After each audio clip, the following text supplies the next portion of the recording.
Hi. Hold on, it's so fucking cold. Okay, it's finally that time, I guess.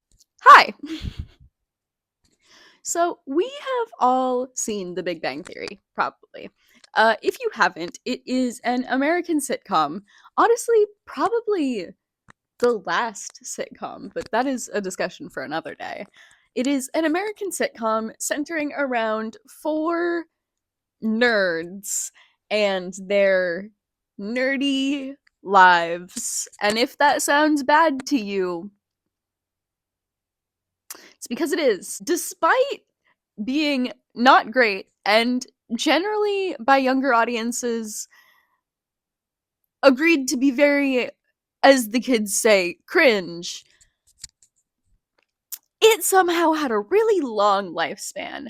I think The Big Bang Theory only just recently ended. Hold on. Oh, don't you love YouTube videos where they have to keep getting up? I had to go get my laptop. I am making this video right now fueled with weed and two Tylenol PMs that I took 15 minutes ago. So I should hurry. I got this stupid, no, it's not stupid. I got this, keyboard cover for my keyboard for my new laptop because I got a new laptop. And, that's great and all, but it's so hard to type with this thing on. Despite sucking, in my personal opinion.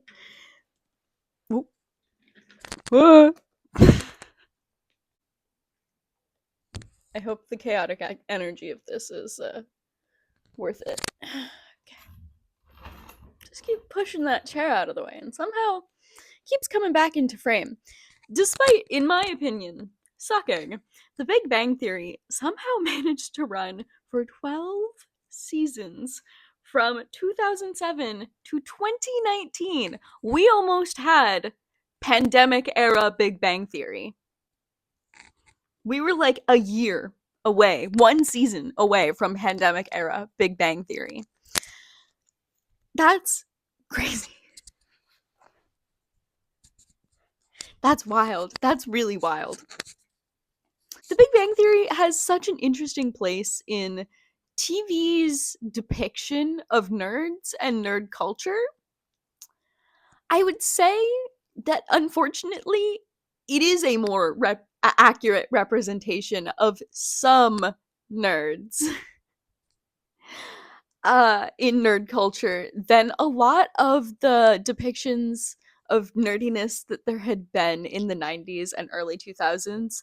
With the rise of satanic panic came the villainization of any subculture, and that included just about anything nerdy. So, for a really long time, if you watched TV, especially fantasy shows or procedural dramas or sci fis, the nerds were often the villains. They were often angry, pasty white boys who were, messing with witchcraft or basement dwellers, and they, played MMOs and like, you've watched a TV show from the 90s. You know what I'm talking about. And they were just always the villain. And as a not to oh god. How does this keep happening? How is this chair always in frame? Okay. As I don't a nerdy person myself, I guess. It's always disappointed me. It's always made me a little sad. I wish that there were, and there are now, getting to be better depictions of nerds in TV shows and nerd culture. And also, we just have a lot more nerd representation. What the fuck am I on about? But even just online, it is so easy to go online and see that most nerdy people are just normal people living their everyday lives. I think the best thing that happened to nerd culture was that we got to show people directly into our lives and show them that we're not all just like gross incel basement dwellers, But The Big Bang Theory is so interesting because they're not gross. Well, they are gross, but for different reasons. Basement dwellers. They are successful, smart scientists. They're weird, but they're not angry. They're annoying, but they're not the villain. Well, okay, they're not supposed to be. I would argue that they are often the villain, and often the ones in the wrong. But like, they are not villains in this show. That's not the point of this show. But they are. They're all annoying, all of them. Every single character on this show, highly annoying. People say that Penny and Bernadette are exempt. They're both annoying too. I hate this show. Just so you know that you're not going into this with an unbiased presenter. I hate this show. I have been forced to watch multiple episodes of it against my will. I don't know if you've ever sat down and watched an episode of The Big Bang Theory in full.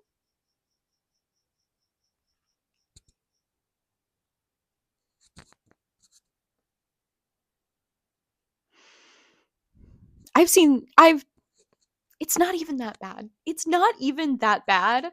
Like, from a sitcom perspective, it makes sense to me why the sitcom audience liked it. But from my perspective, I hate it and it's terrible and it's the worst show to ever come out ever. Well, maybe not, but but it almost sometimes makes nerds look good, which this came out in 2007. This is very much when the nerds were violent, angry, gross basement dwellers trope was very much still alive on TV in shows like Supernatural. And was Buffy the Vampire Slayer still running? Because Buffy the Vampire Slayer definitely had a violent, angry nerd. Hold on, let me see. Okay, no, it was definitely over by that point. But it did end in the early 2000s in 2003. So the violent, angry nerd stereotype was very much alive and well and thriving, frankly.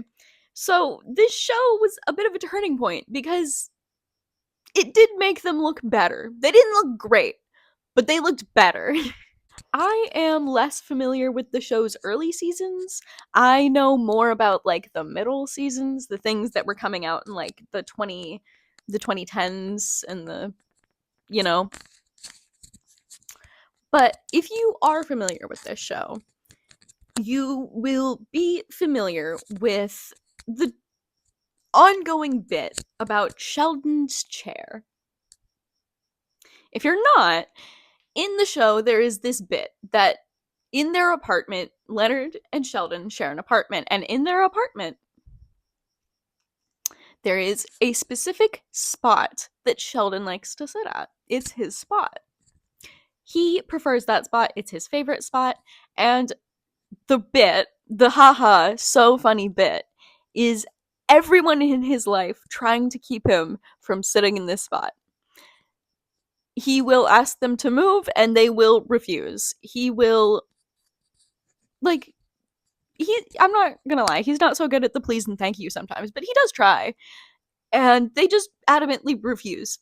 No one gives a great explanation as to why they don't want Sheldon sitting in this spot, except for that it seems that he wants the spot. I'm sure that throughout they sometimes give reasons, but I kind of doubt they're good reasons. I'm not gonna lie. I'm not gonna sit down and watch The Big Bang Theory for this. I am making this solely off of my memory of The Big Bang Theory because I refuse to watch an episode of it. I will watch a lot of things, but I refuse. I refuse. I'm sorry. This is not this is not artistic integrity. I know that. I'm aware. But I just can't. So, if you are familiar with this show, you'll probably also be familiar with the idea slash criticism slash maybe controversy that people think that Sheldon is autistic. Now, I am one of those people. I don't like this show, but I do think Sheldon is autistic. And honestly, the only reason I would ever want to be famous is to give people another reference point for autistic people who like Star Trek. Because if I have to hear the words, oh, like Sheldon Cooper, every time I tell someone that I'm an autistic person into Star Trek,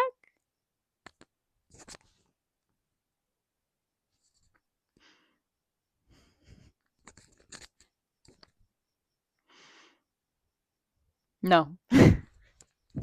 It is the only reason I would ever want to be famous. What was I talking about? Right, Sheldon, autistic. Sheldon is autistic.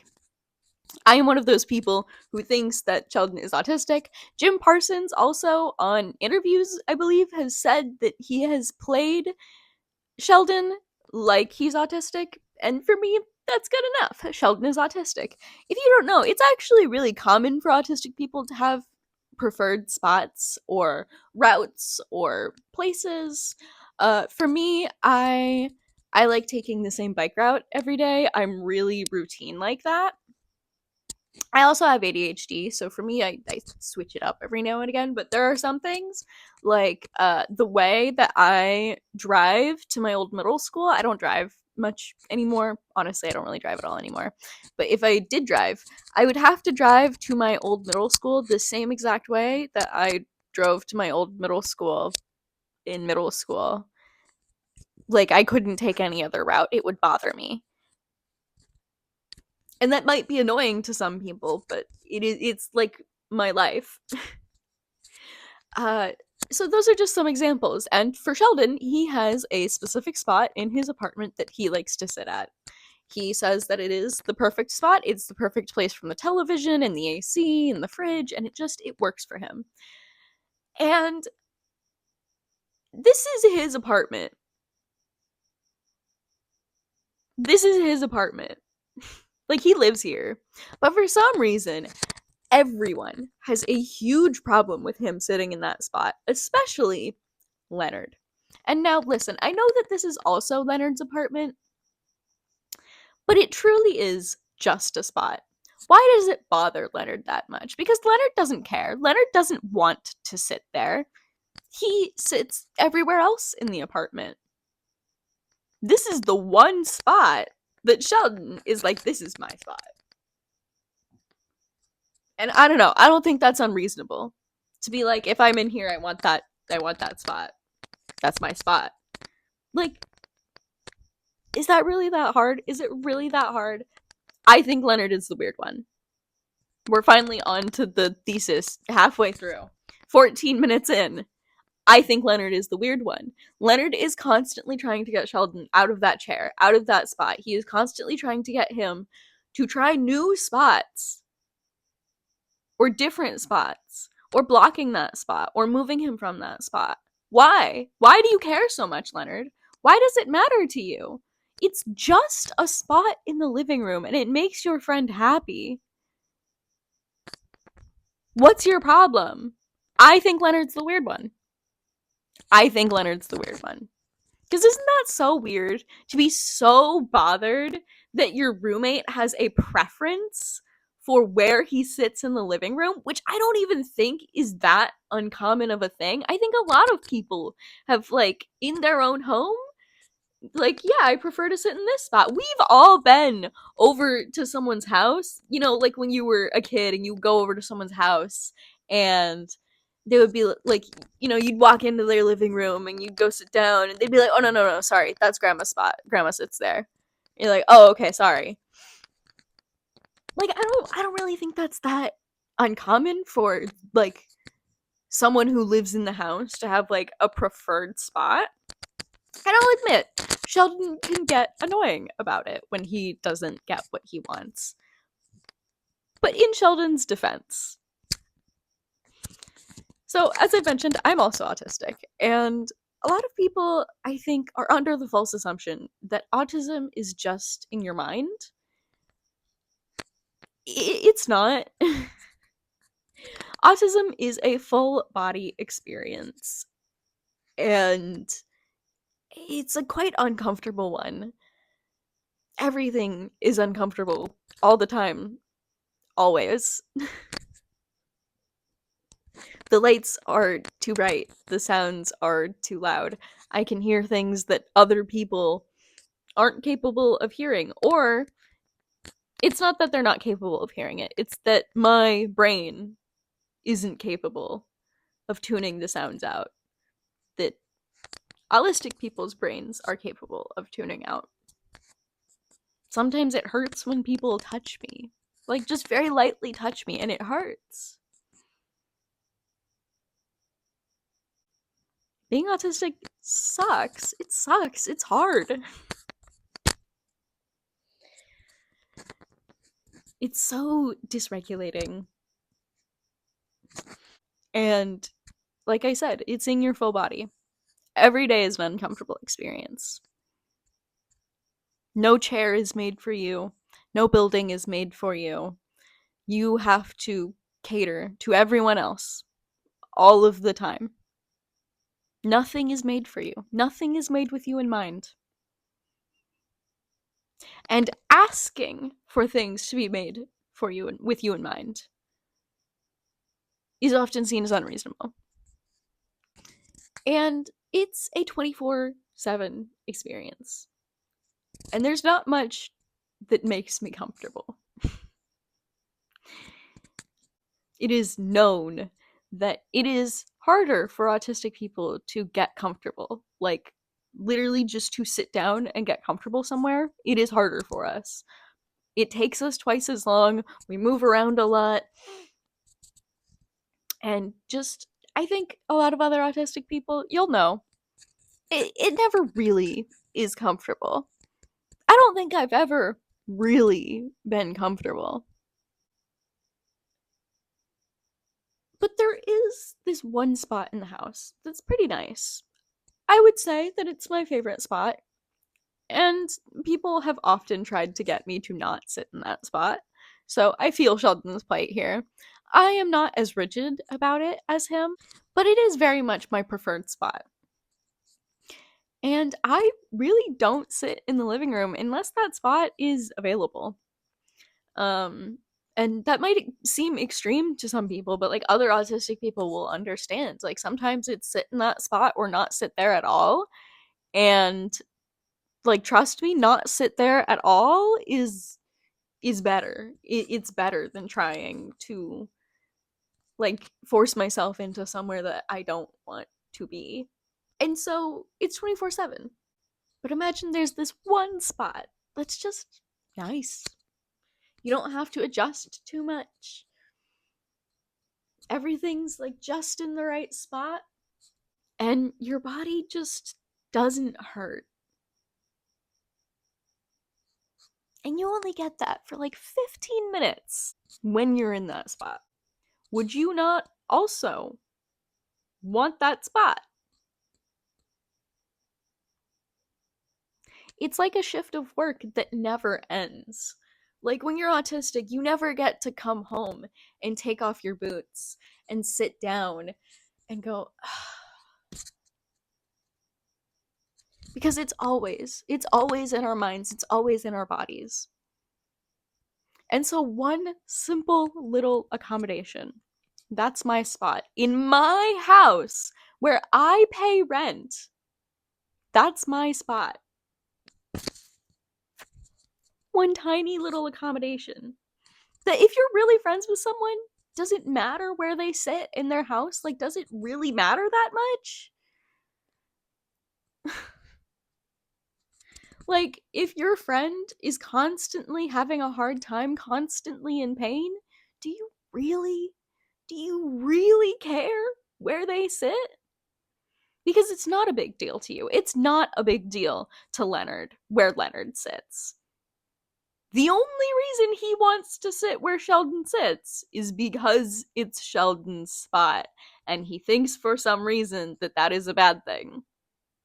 It's one spot, Leonard. One spot. One spot.